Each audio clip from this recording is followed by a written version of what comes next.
You guys, I hope that you didn't eat breakfast already. Take a look at this video. It's in This is in DC. Yeah. Watch this. They cut the toilet in half. So they're gonna show you how it gets up there. I love it. Is this even possible? Yes. Yes. Look at that. Yes. He's swimming. Oh, God. Well, guess what? It's not just any Joe Schmo that came out with that video. It was actually National Geographic that produced that video. So I had to go to an expert to see if this is really a thing. And you have water in here, and when you flush, it comes up, it goes down. But once there's nothing running, there's no water past here. So if a rat comes up through here, he's only got to go from here to here, and he's out of the water.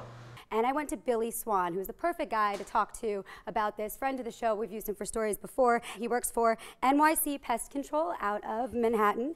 In the last week alone, he's gotten 2 calls about this actually happening, one in the Bronx and one in Brooklyn. Almost any New Yorker would see a rat run into a sewer. And just these unlucky people get them coming up out of their toilets. This does happen. Unfortunately, it's unavoidable, you guys.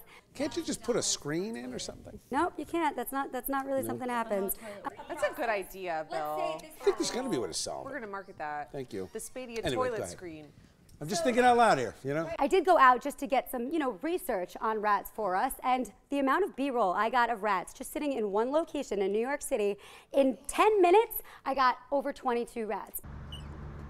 Billy basically was not surprised by this because he said, as a New Yorker, you should be used to things like this, just like I am. People that live outside of New York City, you are not safe. People that live in a home, for example, instead of an apartment like me, you might be at more risk. Why, Bill? Why? Well, because if you go down into your basement, that is where your plumbing system is located. Now, a lot of people, the caps on their plumbing system get dislodged in things like, say, nor'easters, which are very common here in New Jersey and things like that in big storms, and then they don't go down and check them, and what happens is that's where they come in. Holes in the walls, just about any way you can imagine they can get in. They're very adaptable. Honestly, this can happen to each and every one of you. So, advice, if you do see one in your toilet, scream, slam it, and Slam it and flush. Scream, slam, flush. Scream, slam, flush. I like that. So check before you sit. Check before you sit, but make Well, sure... I'm thinking you don't have to scream. You can check and flush.